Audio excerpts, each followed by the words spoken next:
Hi, everyone. It's Seth Rudetsky. Welcome to Seth Rudetsky's Back to School. This week, I'm gabbing with Dana Delany about not just high school, but high schools. She went to multiple high schools, including to a boarding school. So I'll be with Dana Delany very soon. I thought I'd begin by talking about math class, which was never a favorite of mine. And I just feel like the teachers in my high school were so sassafras. I remember one time this guy named Steve walked into class wearing shorts, and I guess his legs were skinny. And Mr. Bain was like, "That reminds me, we're having chicken for dinner tonight." I guess because he had like chicken legs. Then my weirdest teacher was Mr. Couture, my algebra teacher.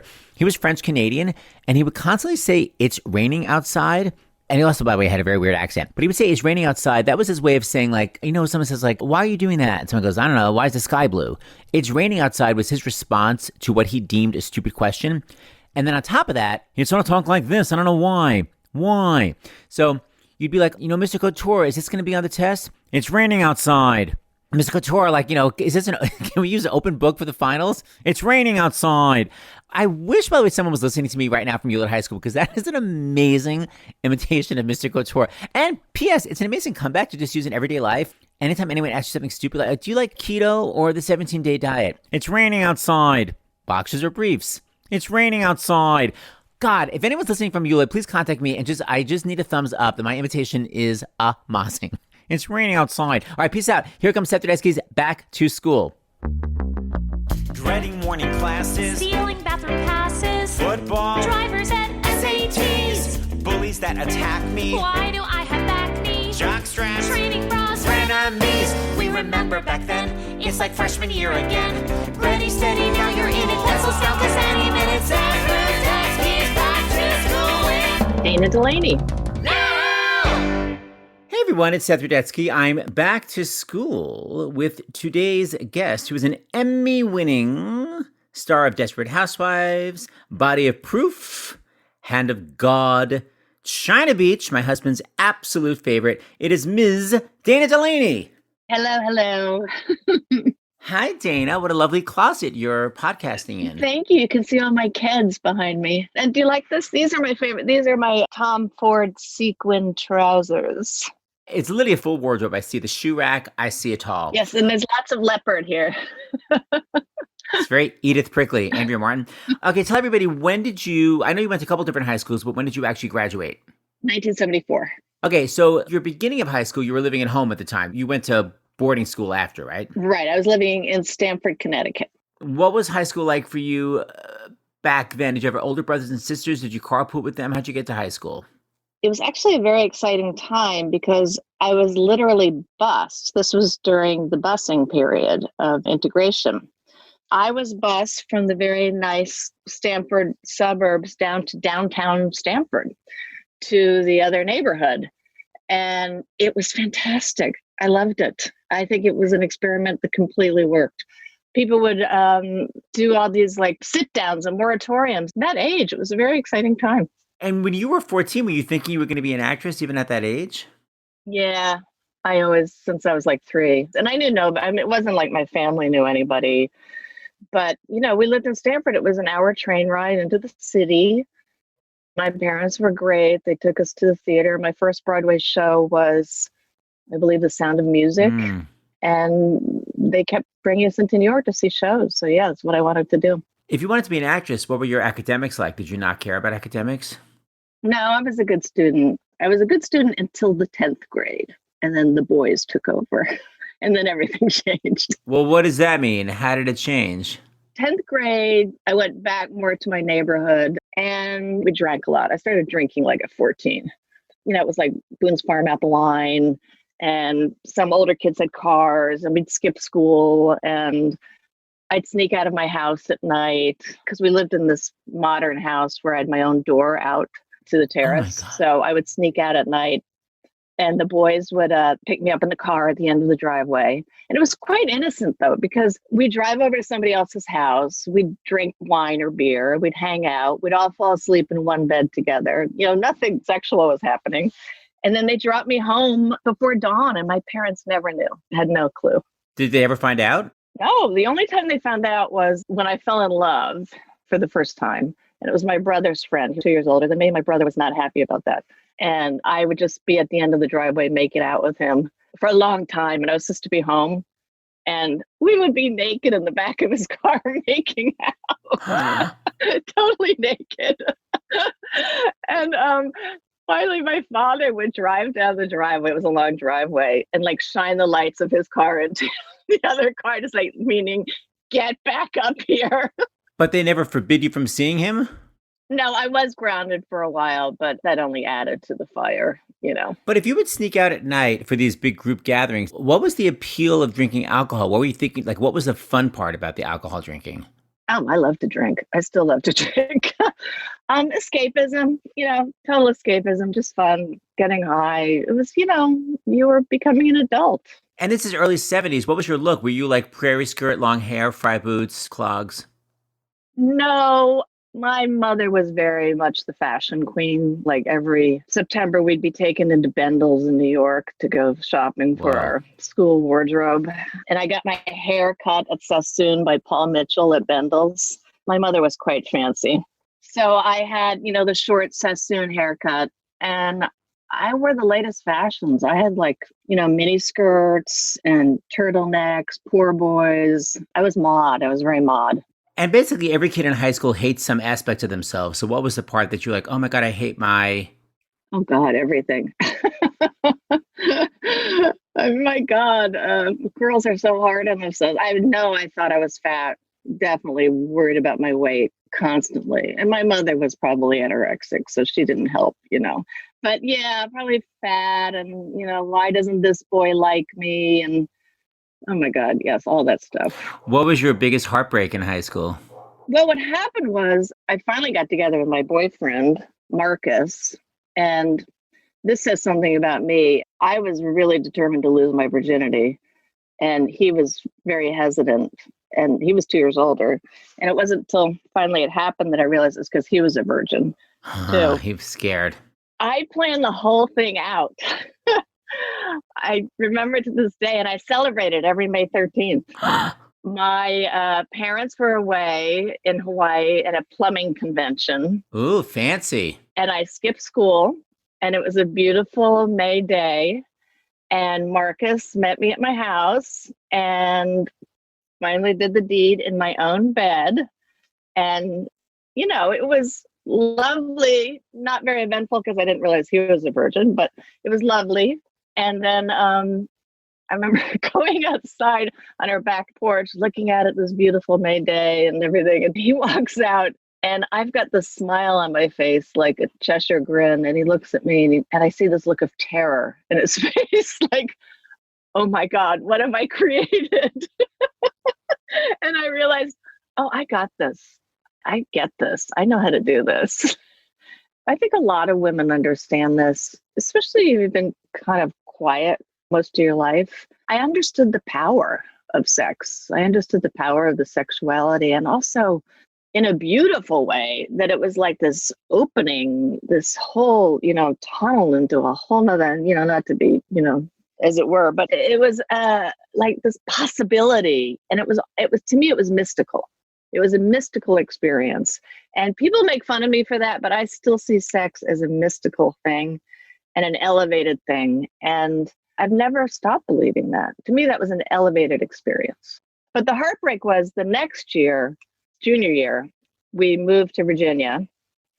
My parents got divorced. It was very long, drawn out, and ugly. So it was kind of like a reversal for me in that I was in a new town, new state, very different, didn't know anybody. I was living with my father.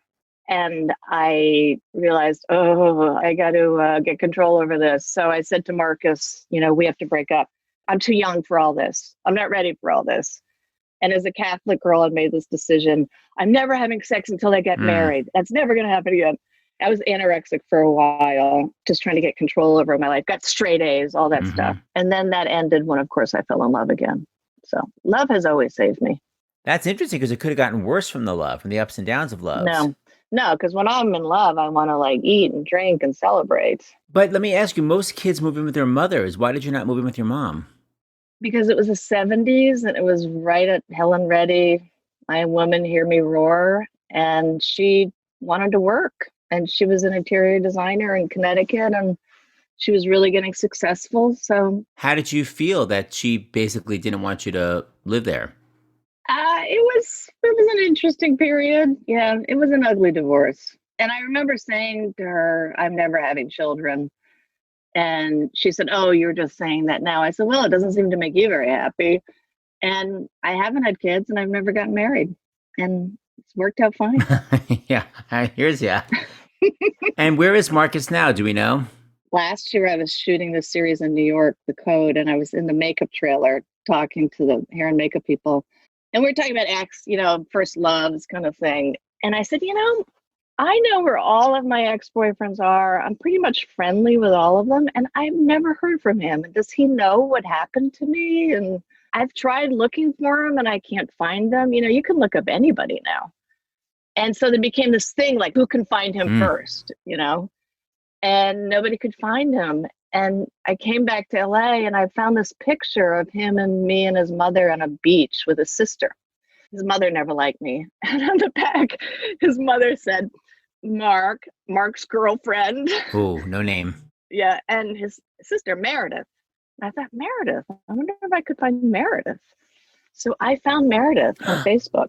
And it turned out she lived in Ohio. Her mother's still alive. I recognized her mother. And I couldn't find anything on Mark. And then I saw that her father had died. So I looked up his... if I wasn't an actor, I wanted to be a private detective. I found the obituary for the father. And then it said at the end of the father's obituary, survived by his wife, his two daughters, and his late son, Mark. And I was like, what? He's dead? So I said, I got to find out what happened to him. So then I found Mark's obituary. Oh, no. And get this, it made me so sad. He'd been in a car accident, not driving. He was in the car in Ohio and the car crashed. He was the only one who died. And he was 21. Oh, my God. 21 and married at 21. And when we broke up, he was 19. So he must have met this woman, married her shortly thereafter. Wow. And I'm thinking, oh my God, he never got to have a life. And he's probably was with two women, Oh my gosh, me and yes. this woman. It made me so sad. And I keep wanting to write to his sister, which I'm going to do, just to tell her how much he meant to me, because it was a big deal. And when you say you celebrate that day, what does that mean when your non-virginity day comes around? How do you celebrate? Because it was just such a perfect day to me. It was just full of love and spring and fun. And it just felt like the whole future was ahead of me. And do you commemorate it by just having sex? No, I wish. That Just would be asking. good. Yeah. Everybody call Dana, May 13th. She's available. May 13th. What was your easiest class besides theater and chorus? Probably English. I love to read. So that's what happened was my senior year, because I told you I had 4 different years. In Virginia, I had to go to private school because the public schools were not good down there in 1972. And my public school in Connecticut was so good that I was too far advanced for that class. And I was rereading things that I had already read, like A Separate Piece. So I got this romantic idea about prep school from having to reread it again. And I had a great English teacher in the private school, Mrs. Norfleet, who was like classic, probably 80 years old. She seemed like it with the white gray hair. And I talked to her about maybe I could go to prep school. And she said, I think you should. I think that you should go away and go to prep school. So she helped me apply to Andover and Exeter. And I didn't tell my parents. Again, obviously I lived a whole secret life. And I applied to both of them. And Andover accepted me first. And I didn't even know it was the first class of girls. It was first year that they were accepting girls. And I asked my father if I could go. And he was like, is that what you want? I said, yeah. And he said, okay. So I went to prep school my last year. Such a brave move, especially to join a school where kids have been together for all those years. Weren't you an outsider? At first I was, but the theater, again, saved me. We had to write an essay to get in And it was, where do you see yourself in 20 years? And the admissions sent it to me so I could have it. And the first line was, no crying babies and husbands late for work for me. My day begins at 8 when the curtain rises. Oh, so theatrical, and it turned out to be true. I know. And everything turned out to be true. You weren't surrounded by like a bunch of like rich snob banker people and corporate lawyers? Well, there was definitely the preppies there, but the thing at Andover is the motto there is non sibi, which means not for myself. And they really ingrain that in you, that if you are privileged enough to go to the school, which is a privilege, you have to give back. That's your responsibility. You know, not everybody gets this. We had no prom. They thought it was really indulgent and bourgeois, and it was a waste of money. You went right to the sex in the dorm room instead. Cool. Skip the prom, get to the sex. Did you ever get in any trouble from any of your teachers for anything in all your high school years? No, like you can probably tell, I know how to act a certain way so I can get away with murder. That's kind of my thing. And I had a very wholesome look.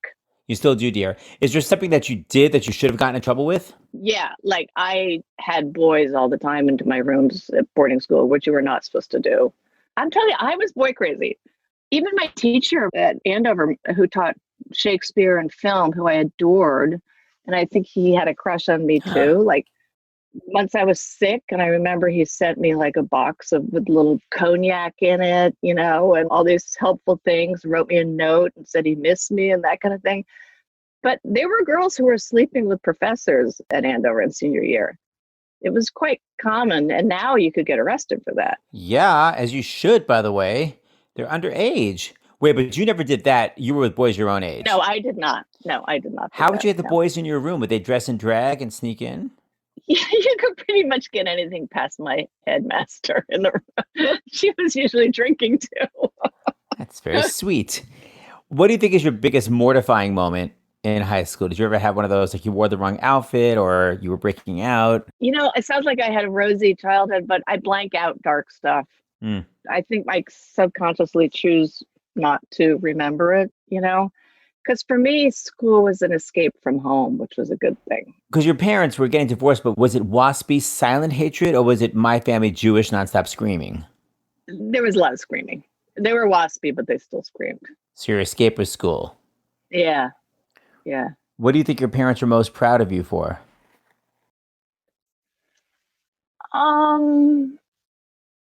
I don't know. I think my father always appreciated that I was a modest person, actually. That's what he told me. And do you remember learning how to drive? Did your parents teach you that or did you learn in school? My father did, yeah. I love to drive. Love to drive.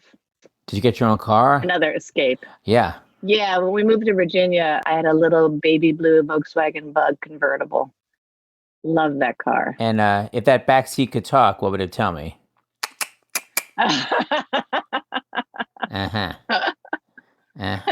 Yeah. Yeah, that was a fun car.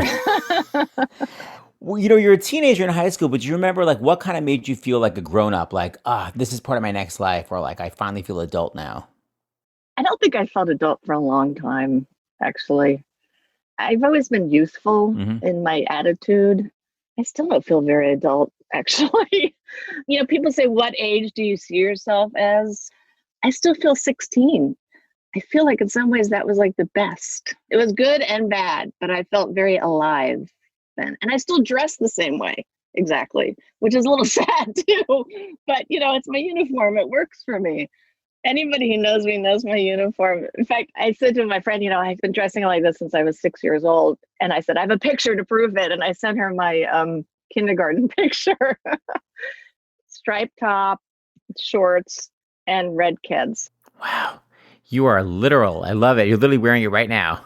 Yep, I am. I in my closet right here, I've got like maybe 30 striped t-shirts because it's easy. You just put it on. Did you ever have an after-school job or a weekend job or a summer job in high school? Yeah, after my junior year, before I went to Andover, I was a busboy in a restaurant. It's hard work. Yeah, I did that. That was okay. You know, that's where you sneak into the cold refrigerator and start eating all the shrimp you can eat. Dipping it into the big vats of the dressing. Cocktail sauce, yes. And the smell of that bleach that's always everywhere in the kitchen, you know. And then my senior year, before I went away, I was supposed to be a nanny in the Hamptons. Ooh. And I lasted 2 weeks. And then I went home. Wait, why? Because I felt like the father was hitting on me. And as I said, kids are not my thing. And God, it was like a pain in the ass. And, you know, it was a typical East Hamptons mother that wanted nothing to do with her children. Mhm. So I was like, yeah, I'm going to go home. This is not for me. Did you have a particular star that you were obsessed with, boy or girl? Okay, you'll think I'm a little weird, but my favorite actress is Gloria Graham, who I used to watch in the 4:30 movie when I got home from school. Gloria Graham, who was Ado Annie in Oklahoma? Yes, which was not her finest moment. I think it was. She's hilarious in that movie. Fantastic acting. And, you know, Richard Rodgers insisted that she play the part. He wouldn't take anybody else. And she said, but I don't sing. He says, I don't care. Anybody can sing. So they had to go note by note because she really couldn't sing. She pulled that off, and she's amazing in It's a Wonderful Life. And then they made that whole movie about her. What is it? Movie Stars Don't Die in Liverpool? Is that the movie? Yeah. Now, why was she your favorite? Because she was beautiful but funny? Because she seemed like a real person. You know, I mean, I first saw her in Oklahoma, and then I saw her in It's a Wonderful Life. But it wasn't until Stephen Marks, my teacher in Andover, took me to see In a Lonely Place, which was the first time I saw it. This movie she did with Humphrey Bogart. And actually, Godard said this about her, that she's the only real person in Hollywood, because you see the duality of her. You see all sides of her, and she doesn't just play one thing. And I'm actually writing an article right now about her for Film Noir magazine. So I've been rewatching all of her movies. Oh, wow. What an interesting person to be obsessed with. Did you ever get to meet her? I did, actually. I did, which I think was fated. And I feel like my whole life has been fated that way. My dad had just died. It was 1981. And I was on a soap opera. And I didn't like all that heavy duty soap opera makeup that they put on you. Mm-hmm. So I was going on a Saturday morning to this makeup class on 9th Avenue at the Film Center. It was called Starlight Makeup. It was the 80s makeup that was all that like glittery pink and, you know, that fuchsia and things like that. And so I went up to this place to take the seminar, and there were people waiting there, and everybody was waiting. It was a Saturday morning. And this woman walks in, and she was 56. And she had tight leather pants on, and this white fox fur jacket. And I looked up and I knew immediately it was her. Nobody else knew who she was, but I knew it was her because she had a very distinct lip. And I was shaking. I couldn't believe it was her. And the teacher never showed up for the class. So we're all like, well, I guess we should all leave. So she and I get in the elevator together. Like I said, I am shy. I really am shy. And when I meet somebody that I care about, I can't say anything. I get silent because I don't want to sound stupid. And we started talking about Woman of the Year because Lauren Bacall was in it, and we had both seen it. And we're talking about how great she was in it.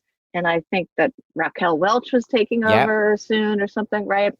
So we talked about that. And then the elevator goes down to the bottom. She said, well, nice talking to you. I said, yeah, nice talking to you too. Bye. And she died like a couple months later. Oh, wow. And it turns out she was very sick. Very sick. At the time. Yeah. But you got to meet her. And she lived at Manhattan Plaza. 42nd Street. That's cool. You got to meet her. All right. So you manifested something very cool from your high school.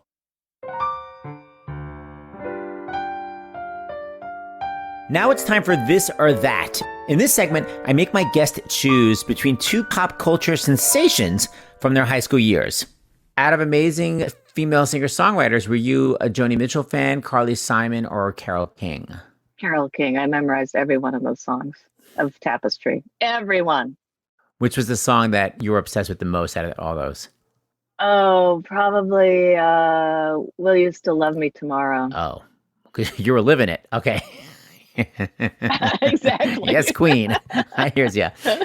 Yep. Okay, then in terms of sort of more 70s group sound, were you the mellowness of the Carpenters or the forwardness of ABBA, or ABBA, as we say? Oh, Carpenters all the way. I memorized all of those songs too. My girlfriend and I used to sing Close to You all the Oh, time. sweet. In terms of great comedy movies, were you Paper Moon or The Sting? Paper Moon, which I just recently rewatched, and God, it's good. And also Tatum O'Neal. Brilliant. Tatum O'Neal was phenomenal in that movie. Yeah, and Madeline Kahn. Really great. Yes. Oh my God. And I met Madeline Kahn too, who could not have been a nicer person. So real, so down to earth, so modest.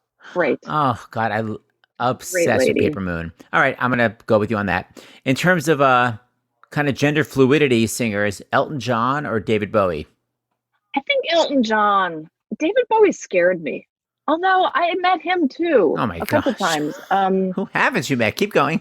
It was in New York at a nightclub, and it was, get this, at a table, me, De Niro, and Bowie.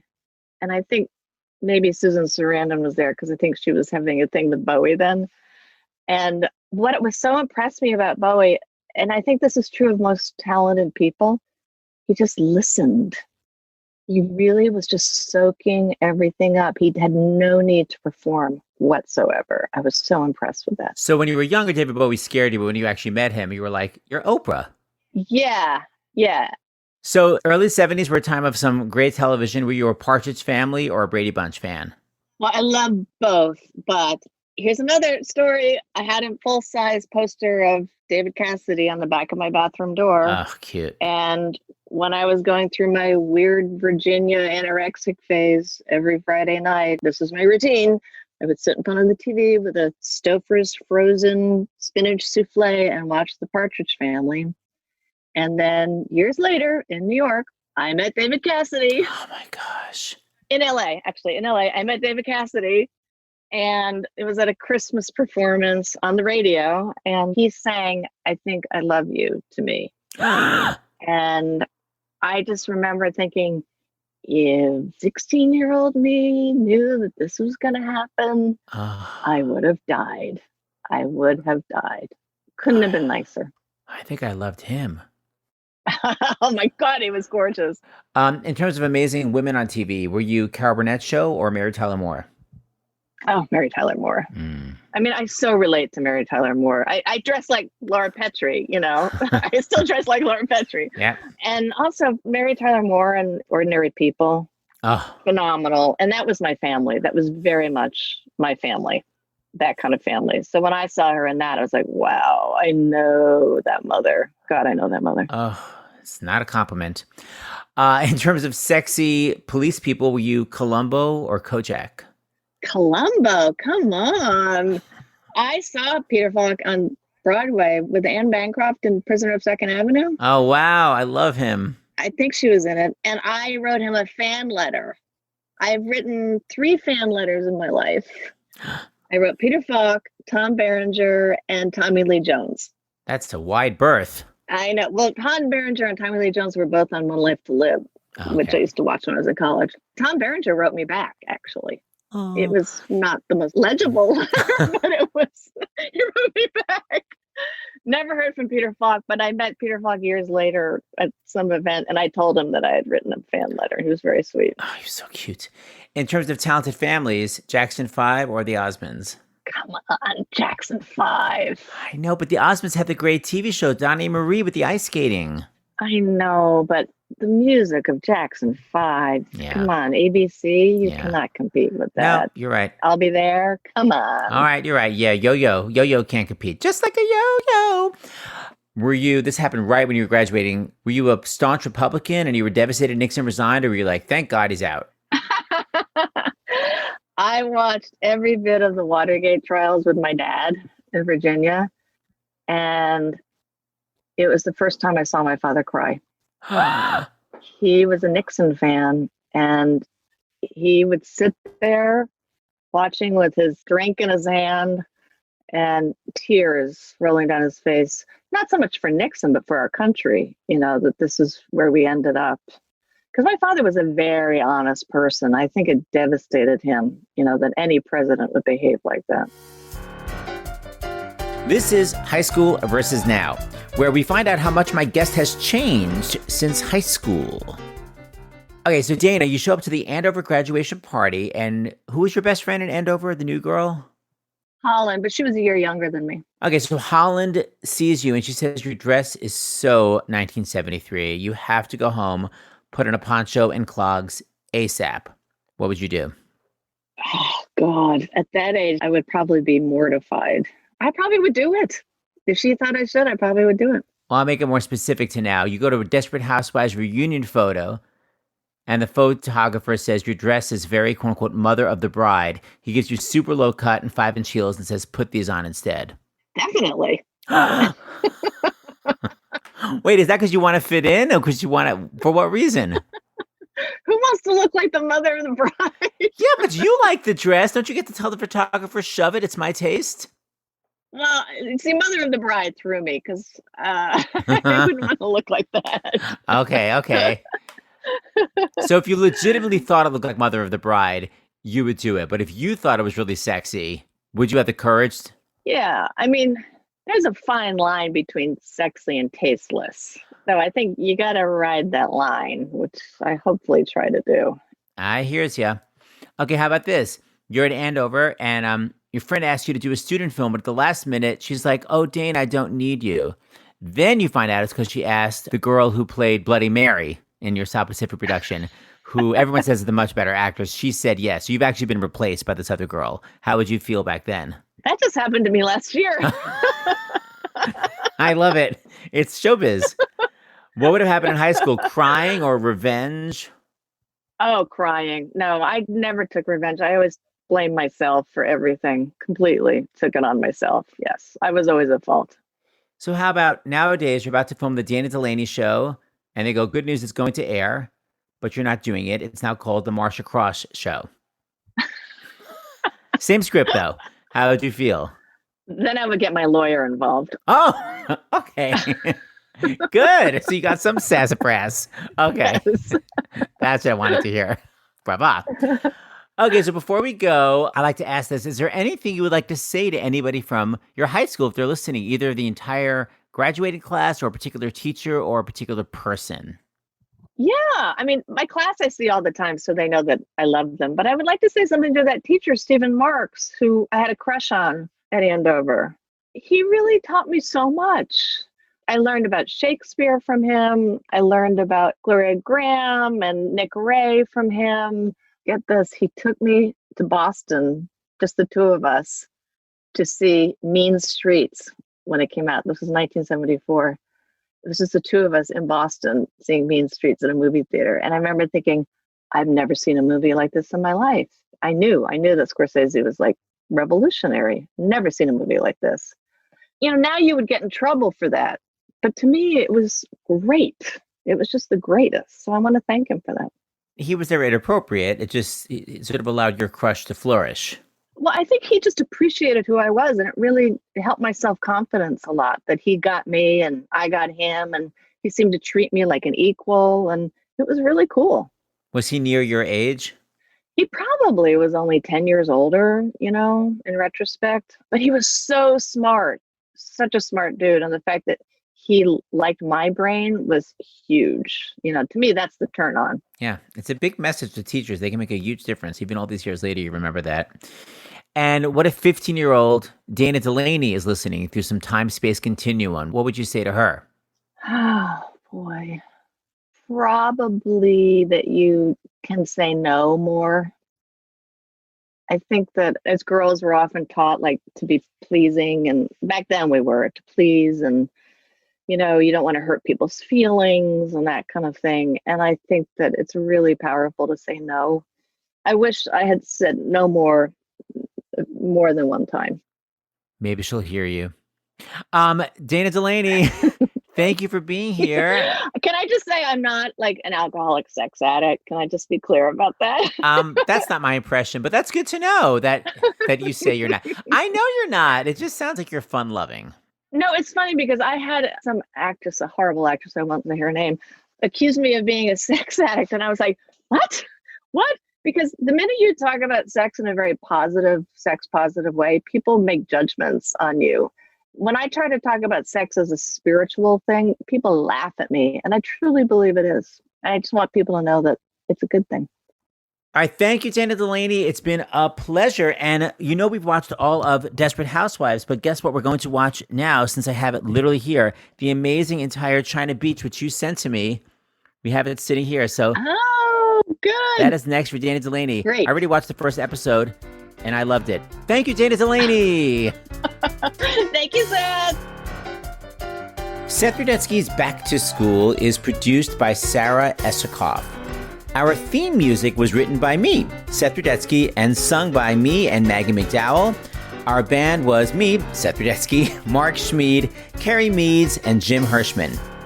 This episode was mixed by Sarah Esikoff. Seth Rudetsky's Back to School is a SiriusXM production.